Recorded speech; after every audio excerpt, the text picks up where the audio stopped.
As a wave of killing swept across North India, Britain announced the date of her departure. The Raj would end in just 16 months, June 1948. For the overstretched British of the Indian police, the Indian Empire, after 150 years, could not end fast enough. Certainly I was almost at the end of my tether. We've been rioting since November 1946, with practically no rest, no sleep. And day after day there was one crisis or another to deal with. Muhammad Ali Jinnah led 90 million Muslims, a quarter of the population, who feared Britain would hand them over to the 300 million Hindus. The Muslims dreaded a Hindu Raj. Civil war now threatened.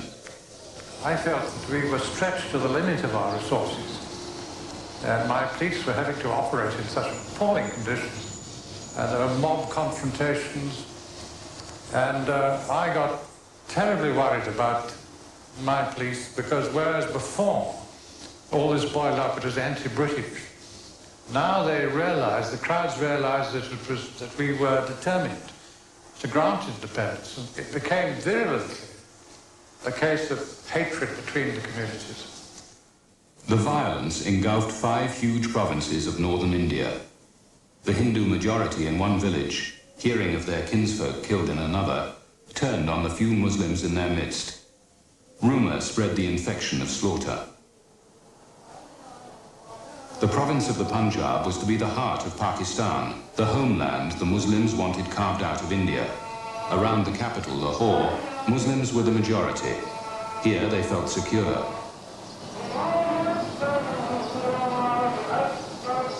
But the east of the Punjab was dominated by Sikhs. They had a warrior tradition and were close allies of the Hindus. Sikh fear of being swept into Pakistan now raised their hatred of Muslims to a frenzy. The smell of death hung over the Punjab. As the British prepared to go, the killing threatened to become organized mass slaughter. My Sikh and Hindu police were being singled out by the Muslim mobs for violence. And in fact, they came along to me saying, you British and your Muslim police could do what they like to us, but we're not going to have your Hindus and Sikhs. We won't answer for the consequences. So it was a very worrying situation because we were a thoroughly integrated force. Labour Prime Minister Clement Attlee decided that he must himself take charge. Attlee had one objective: Britain must quit India. The mood of the government at home was to decolonialise. So far as I was concerned, I was impressed by the fervour of the nationalist movement in India, and I thought, if there's no disposition at home, and it just wasn't on in the political climate of the times to maintain our rule in India by force, the sooner we got out the better.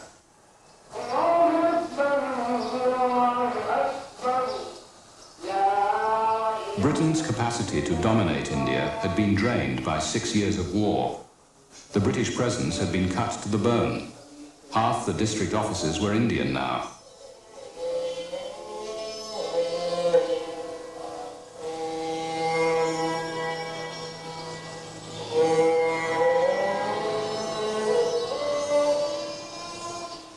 With the violence between the two communities, Hindus and Sikhs on the one side, Muslims on the other, getting worse, the British felt it was essential to go quickly, before they totally lost control. The danger was worst in Lahore. The Muslims got up on their roofs and they were shouting to each other across their rooftops the Urdu word for beware, khabadar, khabadar. This sounded almost like a pack of jackals. I think people were simply scared to death. People who'd been living quite peacefully for many years, Muslims at one end of the street, Hindus or Sikhs at the other, they suddenly found they couldn't trust their neighbours. They were really terrified of being bombed or shot at, having a house set fire to. There was a sort of snowball effect of fear spreading right through the city in Lahore, and the same thing I think happened in Amritsar and other big cities in the Punjab. It was very awful to watch it happen. The killings and destruction were now straining the meagre British administration to breaking point. I personally saw a lorry load of corpses. There were women who had been stripped naked, appallingly mutilated, and left on the side of the road in Lahore City.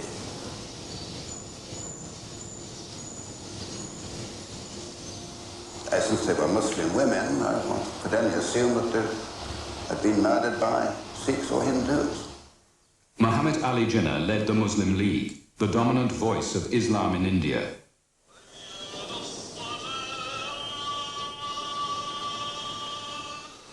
He demanded the partition of India to create Pakistan. The British had persuaded Jinnah to abandon his demand for Pakistan in return for a large share of power in a united India. But Jawaharlal Nehru, the leader of Congress, India's largest political movement, feared that the deal had given Jinnah too much. Congress backed away. Jinnah was furious. His Muslim supporters started the killings that threatened to destroy any solution. The British were now desperate to leave. Civil war was a near certainty unless Britain moved quickly. In December 1946, Attlee decided to appoint a new viceroy. His inspired choice took everyone by surprise.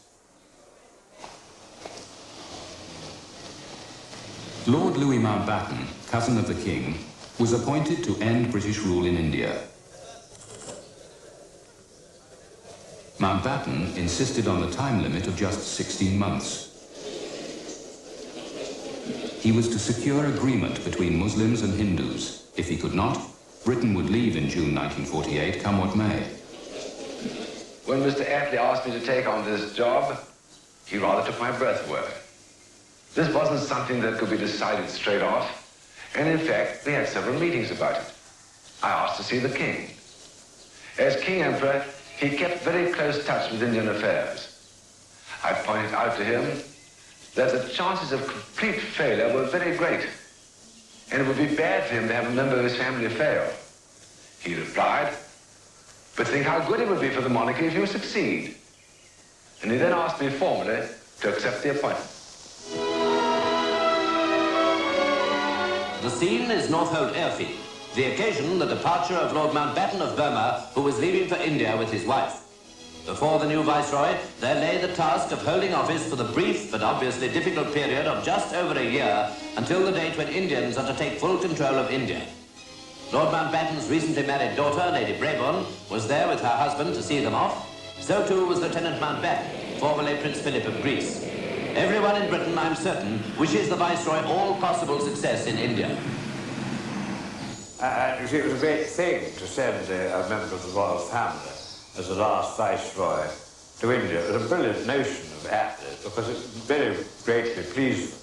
And I thought, well, at least the royal family itself is taking part in this historic handover and so on. Before he went, you know, Mountbatten said to me, "Do you think I should go just in sort of plain clothes and arrive as Viceroy like that? Because after all, they're all very left-wing and so on." I said, "Good Lord, no. Put on your best Admiral's uniform, all your medals, do the lot, have bands playing when you arrive." "Oh, good," he said. "I'm so glad." He loved uniform. That's exactly what he did. And of course, he went down a tree.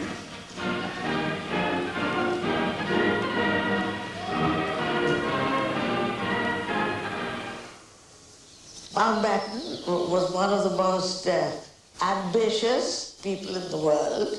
He was one of the most egoistical too. He thought a great deal of himself. And above all, he wanted to do brilliantly. This was the apotheosis of his career, and he knew it. And he wasn't going to make the balls if he possibly could. And of course he didn't. He became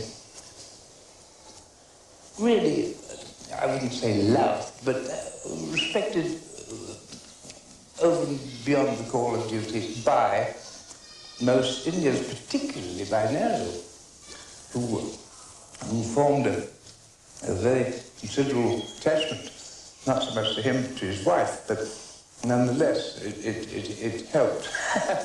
And no, I think he will be remembered as the most successful amateur politician.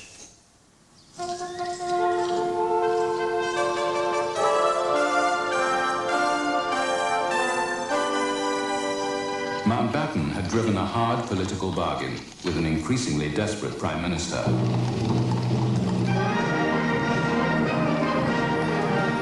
He had insisted on a free hand, the right to make decisions on the spot without reference to London.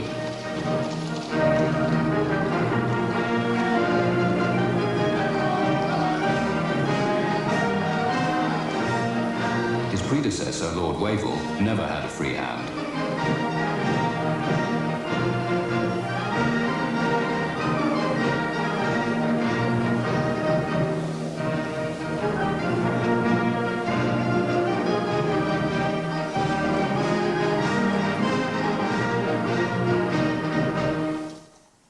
Mountbatten had been a senior war commander. Attlee banked on him to avert a disaster.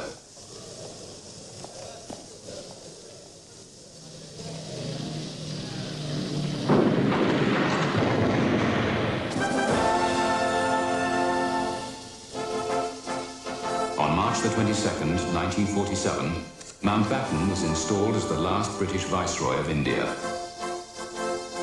Everything moved so well, and it was because they themselves were both very proficient. He had this German quality of extreme discipline and proficiency, and everything had to be perfect.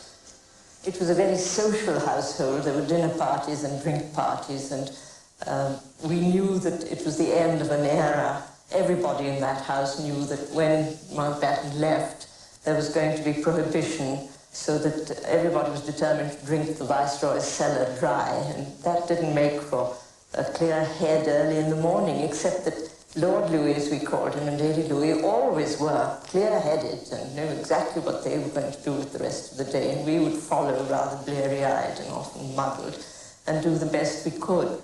He was very vain, he was extremely good-looking, and he had only to walk into a room and every female heart fluttered.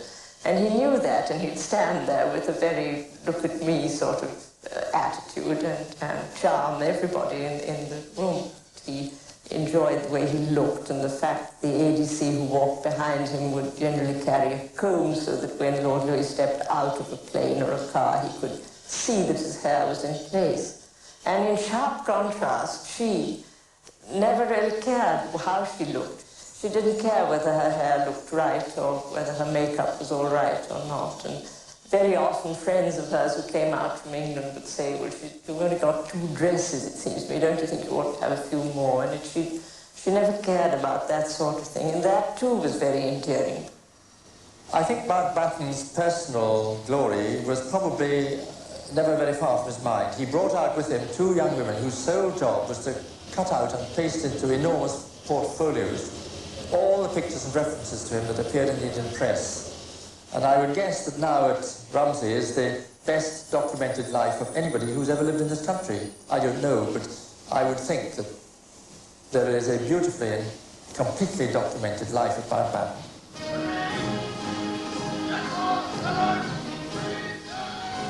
Had he chosen to go on the stage, he would have outshone Laurence Olivier.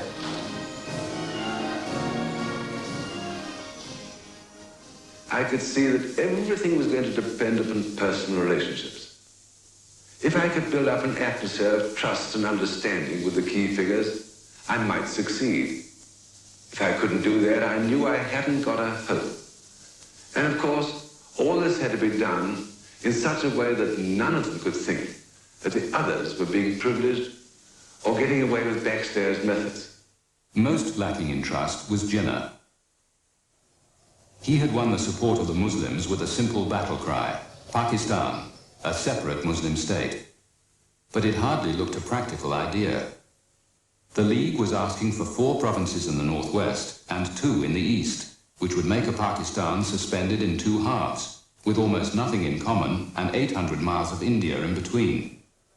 Jinnah refused to discuss these drawbacks to Pakistan, or any matters that might have caused divisions within the Muslim League. He was used to being in control, and before meeting Mountbatten, he prepared himself with care. It was generally regarded that Jinnah was a remote and rather cold personality. And before the meeting took place, we went out into the garden for official photograph, and Jinnah did his very best to be charming. He stood with Lord and Lady Louis, the idea being, of course, that Lady Louis would be in the middle, and Mr. Jinnah and Mountbatten on both sides. And Jinnah made his first effort at the charming remark, describing, saying that she was a rose between 2 thorns. Unfortunately, he was in the middle. What did he say to you after his first meeting with Jinnah? Well, he said, by God, he is cold. Which he was. Jinnah was a very remote, very austere figure. And I don't think he was going to be charmed in quite the same way as some of the other leaders were. Jinnah had few friends. No one knew him well. And he kept one secret that might have changed history. In early 1947, Jinnah learned his life was nearly over. He had incurable TB. Had Congress or the British known, they would have redoubled their efforts to keep India united. Gandhi, above all, hated the idea of partition. Without Jinnah, he would have vetoed it. He could still cause trouble. When he started calling Edwina and me his dear friends, I began to have the feeling that we were halfway home. It was characteristic of Gandhi that at our very next meeting, the next day in fact, he proposed, as a solution to India's problems, that I should ask Jinnah to form an administration. He really meant it, even though he must have realized that this meant giving the Muslims virtual control. Anything rather than see India divided or have a civil war. Of course, it was quite impractical. I told him he must first get the support of the Congress Party. And this he naturally failed to get. But that was Gandhi. Nehru was already a friend, of course. My first meeting with him had been almost exactly a year before, when he visited Singapore, whilst I was still Supreme Commander, Southeast Asia. He knew now that he would get a fair deal from me. With Nehru, the trust I was trying to build up with the leaders was already there, and more than trust, friendship. It was not only between him and me, but with Edwina, and my daughters Patricia and Pamela too. He believed that our whole family loved India, and would try and do what was right for India. You see, my father was rather starved. When you have a rather rich personality, a many-sided personality, you need a number of different relationships in order to, feel fully alive. And I think that he was missing that type of conversation earlier, which he got with the Mountbatten, and a closer touch with the newer ideas of the Western world. Mountbatten had the great merit of perceiving from the outset and sticking firmly to it, perceiving at the outset that he must keep Nehru on his side. He perceived that and never lost sight of it. That was partly the secret of his success. It's rather a terrible thing for me to say. My brother's colleagues, for many years, been men who were identified in spirit, loyalty, love, spoke a different language. And here was this Englishman who was closer to him, vis-a-vis the background, and a very sophisticated and clever man who knew just how far to go with Nehru. Nehru led Congress, the government in waiting. The problem was Jinnah. The state of Pakistan that he had led the Muslims to demand would include millions of Hindus and Sikhs. The province of Bengal was slightly more than half Muslim, but it was almost half non-Muslim. and its capital, Calcutta, was the largest Hindu city in India. The Punjab was similar, half Muslim but containing millions of Sikhs who defiantly launched their own claim for a state. And in the rest of India, another 40 million Muslims were scattered. If Jinnah's Pakistan was created, they would be left out. He argued there must be partition. Otherwise, as a minority community, the Muslims would be swamped in Hindu India. Right, I said. Then by the same argument, the two provinces you want in Pakistan with large non-Muslim minorities will also have to be partitioned. Oh no, you can't do that. Punjabi unity and Bengali unity are much more important than Hindu-Muslim differences. In that case, I said, surely Indian unity is much more important than Hindu-Muslim differences. Oh no, said Jinnah, we must have Pakistan. And so it went on, a circular argument, round and round the mulberry bush. I never met anybody who could say no so persistently and so effectively. Jinnah was now the prisoner of his own propaganda. He could not withdraw the Pakistan demand or persuade the British to give it to him in full. He had to wait till the moment when the time came for the real distribution of power. He wouldn't like to disclose him beforehand because that would expose him. He wouldn't like to overcall because the bluff could always be exposed. So he had to wait till the decisive moment. And I think that was the correct strategy, as far as I see, as a student of politics also, and as one who has happened to work with it, that was the correct strategy at the time, to wait till the last minute. Because the British we were not sure about the British also. When they would leave? When they would leave. And naturally, when they decided to leave, then he disclosed that. Even before Mountbatten arrived, Congress leaders, except Gandhi, had accepted partition. Congress were desperate to secure an effective government in Delhi. But if a united India included Jinnah, it looked increasingly ungovernable. They called Jinnah's bluff and agreed to Pakistan. What else could be done?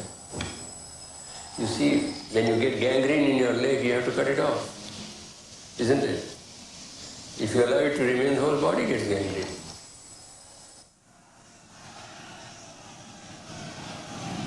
Congress feared a civil war. The leaders were worried that Britain might delay independence until no governable India was left for anyone to take over. They're getting on, you see. And none of them young men. I was young, so I could take a different view, younger than them. But they probably felt this was it. How long were they going to be in the wilderness? Not everyone likes being in the wilderness. I think they had enough. They want to settle for what was possible. Nehru wanted a strong India. To get it, a partition that removed some Muslim areas was necessary. It was a price he was reluctantly prepared to pay. Oh, very reluctant. There was no acceptance in any sense of the word as something that was right. It was just something that had to be, and well, let's make it as good as we can.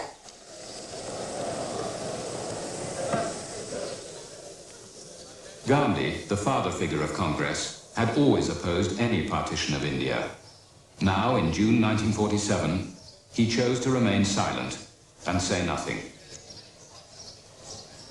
He began to realize that he was not at the center of at this moment in time, of the Congress negotiating position. And so, being a master of symbolism, which he always was, he used his realization of this when he saw Mountbatten at a key moment in the negotiations to say to him that this is my day of silence. And on his day of silence, he had to write notes. He didn't say anything.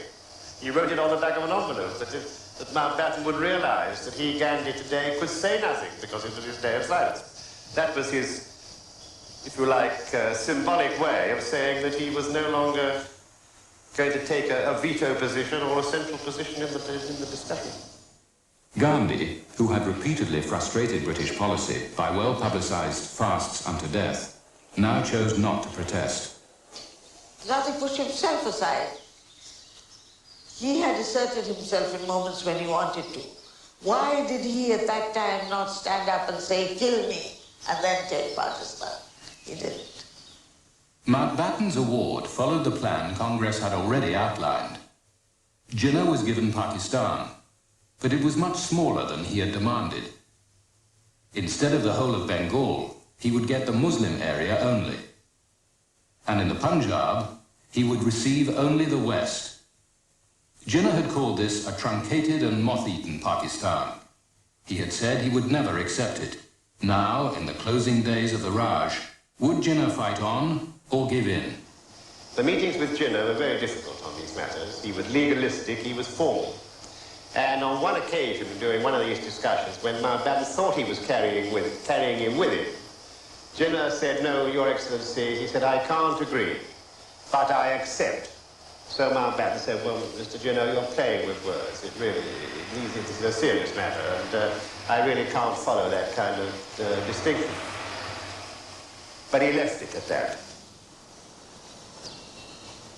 Came the day of the actual key meeting, the meeting of the leaders for, in effect, passing a fifth of the human race into a new order, a very great moment. Mountbatten opened the proceedings to say that this was a very great moment in history. The leaders were now assembled for this great responsibility. He said, "I think we have reached a moment," and he looked at Mr. Jinnah. He said, "Not where we will all agree, but where we must all accept what is going to happen." Jinnah nodded his head and said, "Today, agreement is accepted." I must say that I feel the Viceroy has battled against various forces very bravely. And the impression that he has left on my mind is he was actuated by a high sense of fairness and partiality. And it is up to us to make his task less difficult. But behind Jinnah's diplomatic language lay a crushing defeat. Mountbatten and Congress had kept Pakistan to a bare minimum. We have therefore decided to accept these proposals. It is with no joy in my heart that I commend these proposals to you, though I have no doubt in my mind that this is the right course. A proposal to allow certain parts to secede is painful for any of us to contemplate. Nevertheless, I am convinced that our present decision is the right one. We are little men serving great causes, but because the cause is great, something of that greatness falls upon us also. Mighty forces are at work in the world today and in India, and I have no doubt that we are ushering in a period of greatness for India.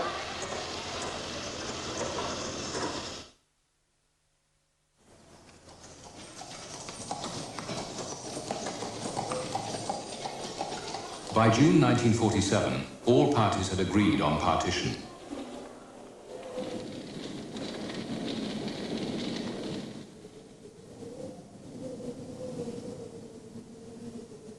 But every day the slaughter between Muslims and Hindus was getting worse. Bengal in the east was now the flashpoint. To prevent further killings, Gandhi went on a fast to death. During his fast, processions marched through the city with the people shouting, "Let Gandhi break his fast." And although the disturbances lasted for some time, the miracle, as many Indians describe it, was eventually accomplished. After about 73 hours, the city was reported as quiet and Gandhi ended his fast. Mountbatten feared that if he stayed the full year, a raging civil war would break out. The Raj, he decided, must be ended fast. With little ceremony for once, Mountbatten announced that Britain was about to leave, and a year earlier than promised. It was extremely well staged managed, and there was this great number of foreign correspondents from all over the world. And when somebody asked about the date of handing over, because at that time, as you know, the whole idea was that June 48 was going to be. And so everybody was working roughly on that assumption. And he said, 14th, 15th August. There was a pin drop silence, pin drop silence. And everybody thought that he has not correctly what he'd forgotten. And after that he turned around and he said, that is all what you wanted. Freedom quickly, independence quickly, I've given it to you. Partition was now to be in 7 weeks, not 12 months. Sir Cyril Radcliffe arrived in Delhi. He sat poring over outdated maps and population data. He had to decide the partition line in the 2 provinces, Punjab and Bengal. Radcliffe had just 37 days. It was so childish. You had a calendar and you took a page out and you were dividing a subcontinent, or I should say continent. This continent is bigger than that of Europe. And there it was. For Radcliffe, the partition of Bengal between Muslims and Hindus was difficult enough. But it was the other partition, the Punjab, that was the greater problem. There, the Muslims and Sikhs were hopelessly intermixed. Their crops depended on irrigation by canal. If the boundary cut a canal, the enemy controlled the lifeline. The killing now reached fever pitch. Muslims in East Punjab began moving out of India to the safety of their future homeland, Pakistan. In the west of the province, the Sikhs, fearful of being trapped in the Muslim state to be, headed east to India. For once, Mountbatten had slipped up. He himself had underestimated the appalling consequences of partition in the north. He didn't realize that the Sikhs would fight as they did and what appalling massacres would occur between the 2 communities.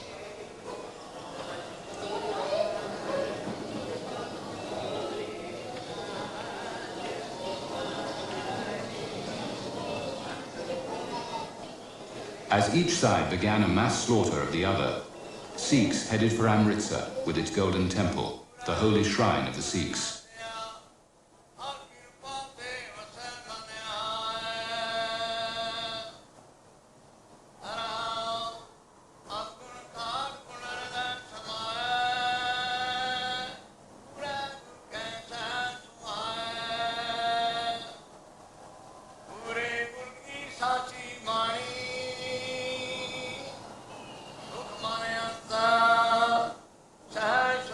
The killing in North India, which was to overshadow the first months of independence, had begun.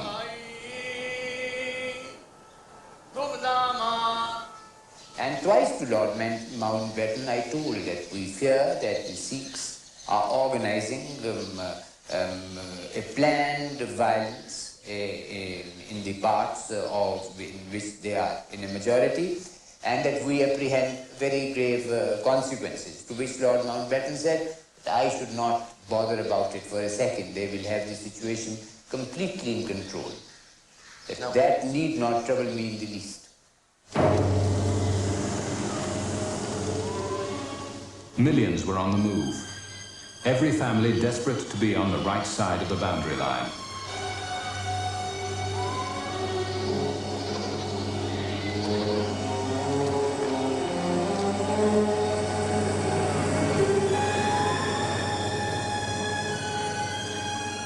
Whether on foot or crammed into trains or buses, the refugees were easy prey to armed bands from the other side.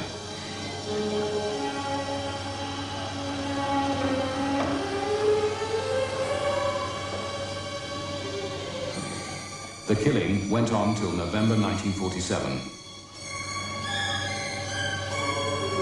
I was reporting for the BBC, and I had a microphone, a small portable recorder. And I remember that I had a jeep going up, and again and again I used to sing of these massacres taking place, certainly on the Grand Trunk Road itself, when people tried to cut people down. I'd lift up the microphone and said, BBC is watching you, BBC watching you, and they'd stop. The extraordinary thing was, in the middle of all these scenes, nobody for a moment touched me or any European. we were the untouchables. They left nicest part of the world.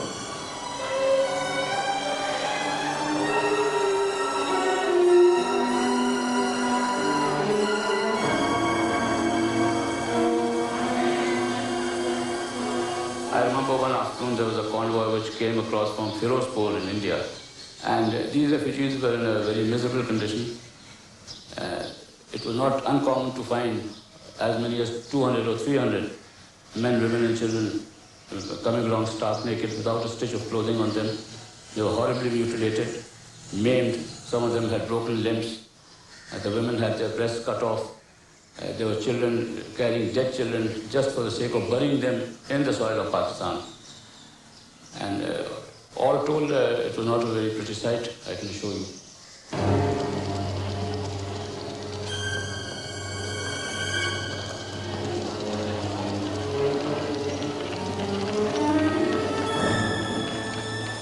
Lady Mountbatten has been paying visits to refugee camps and listening to many fearful stories of the fighting. At Jalandhar and Amritsar, for example, thousands of refugees told her of their appalling experiences. As if the massacres were not enough, floods have added to the terrible tribulations of the people of the Punjab. The heavy rains have swollen the river Ravi, and many refugees have been stranded, unable to cross to safety. Some food has been dropped by air, but the tragedy is on too big a scale to such a solution. There is little safety even in travel by railway, where many trains have been attacked and the passengers killed. The trains ran a serious rescue.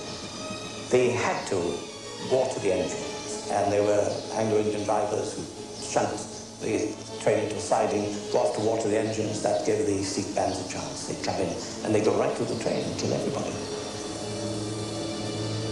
The train would then shunt onto Lahore, where in the siding they'd have to take the dead out. And they were a terrible sight. I don't go into details, but you can imagine. They could almost see them coming with the fly swarms around them. And when the bodies were taken out and laid down, and there would be about 2,000 at a time. I never forget one station official turning to me, who was obviously used to order. The pride of British India was the railways. It was a tremendous system. And he looked at that and he said to me, in a voice I never forget, "Sir, it is hardly worth issuing tickets anymore." A good man, horrified by the collapse of order. And next door was the Walton railway station. We were taking these trains there because otherwise people were getting worked up in Lahore. And there you saw bodies of women, bloated bodies of women, some suckling their babies, and these lances right through the babies and the mother. Bloated bodies, pulling them out, it was, you couldn't sort of get to the compartments, number one, on account of the smell that was there. And then to look at those bodies, you just, no human being could stand the sight of women in such condition, cut up and badly raped and badly handled.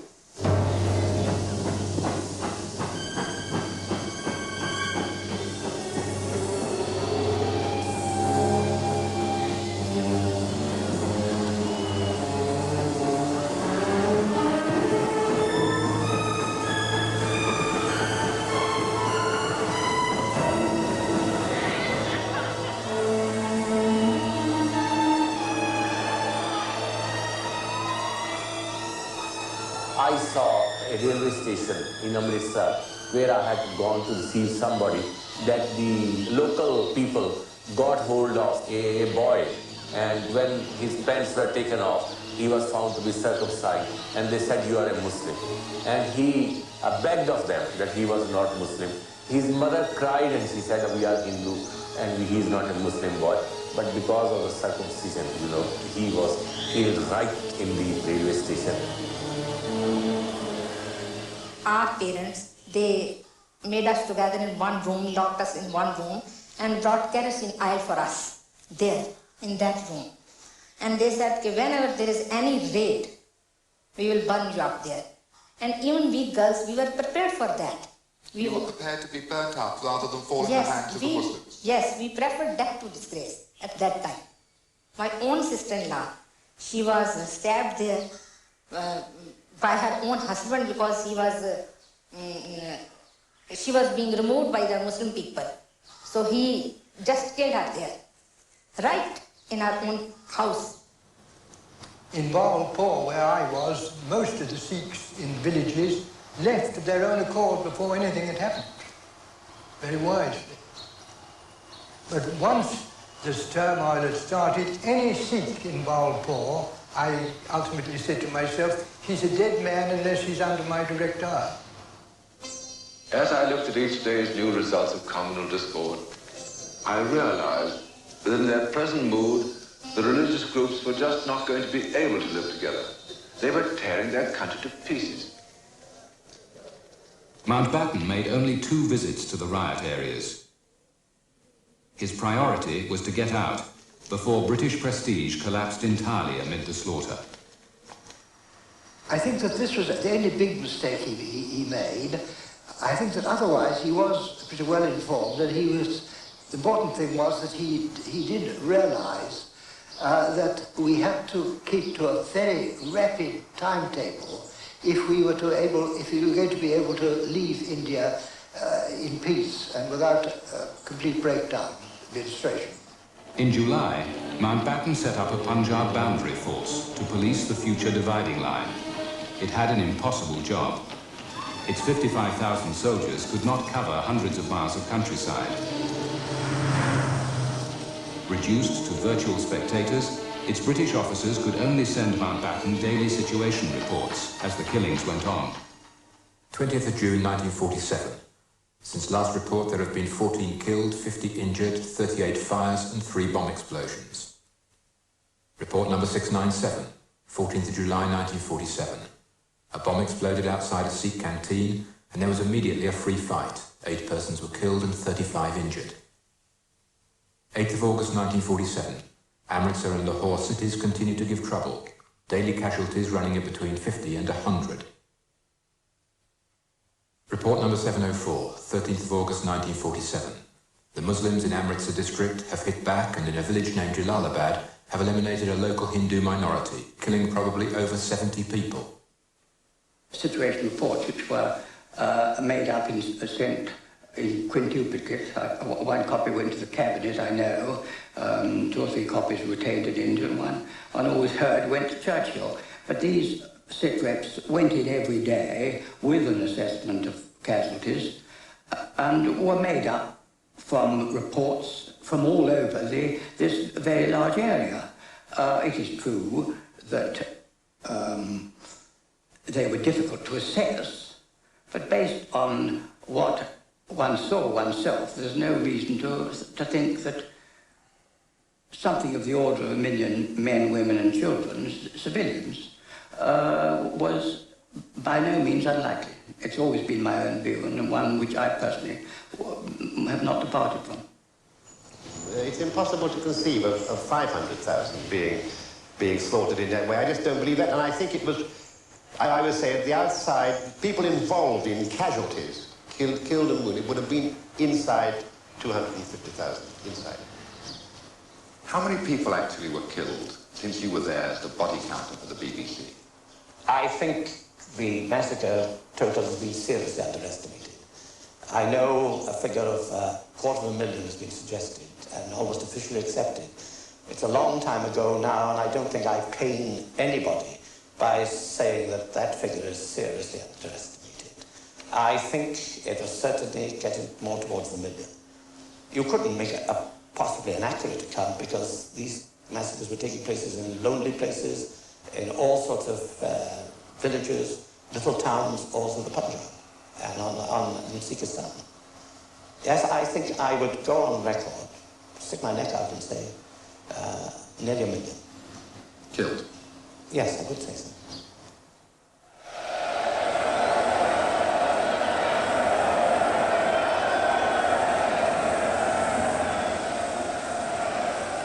Mountbatten wanted to be the head of state, the Governor-General of both the 2 new Commonwealth members, India and Pakistan. Nehru suggested it. Jinnah said no.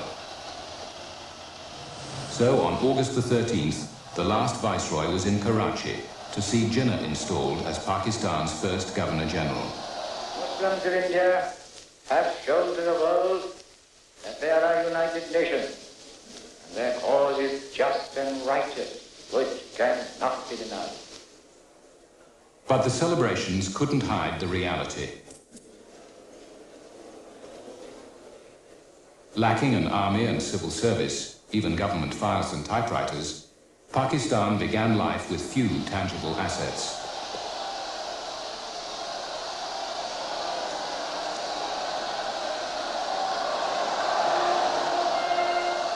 While the crowds cheered in Karachi, no one will ever know whether Jinnah felt happy at the Pakistan he had created.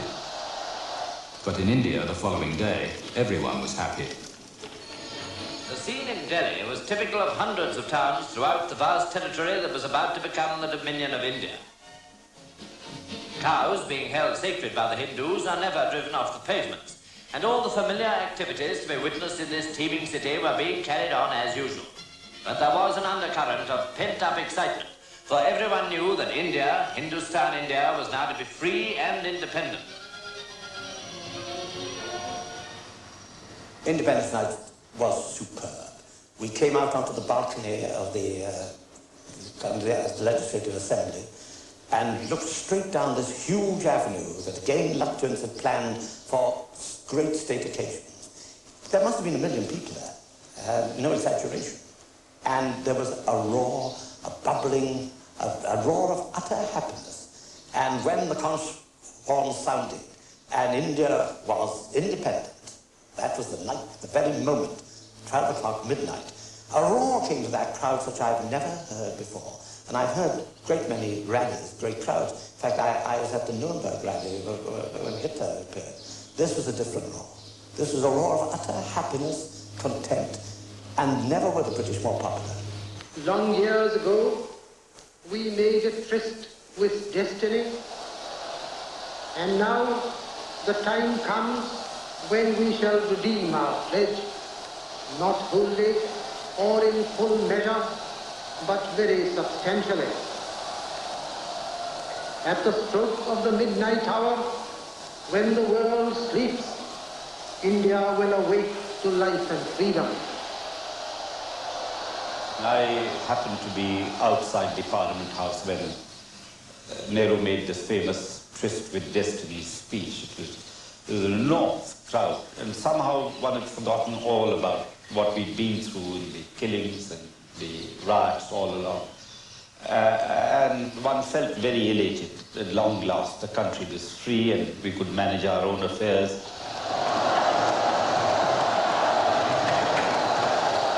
It was next morning near Prince's Place where Mountbattens went in their horse-drawn carriage to the Red Fort. I couldn't believe the crowd took the horses away and dragged this carriage themselves, cheering the British, and very staid, stiff British officers in uniforms were lifted shoulder high and cheered.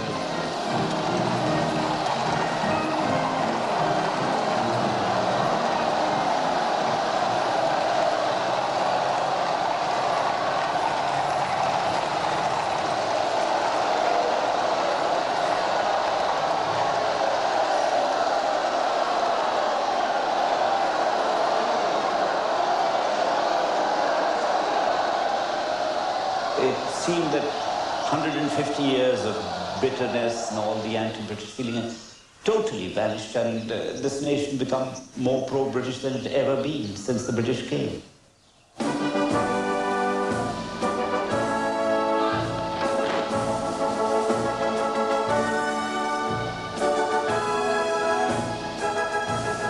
take the view that Mountbatten scuttled. He got all the British troops out without a single casualty, and Indians and Pakistanis murdered and butchered in the most cruel way.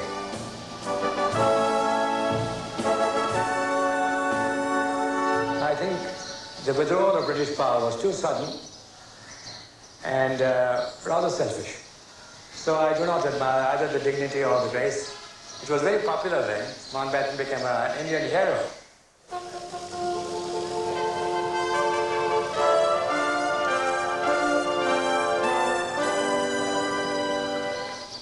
So I would say, yes, Mountbatten did a very good job for Britain, did a very lousy job for India.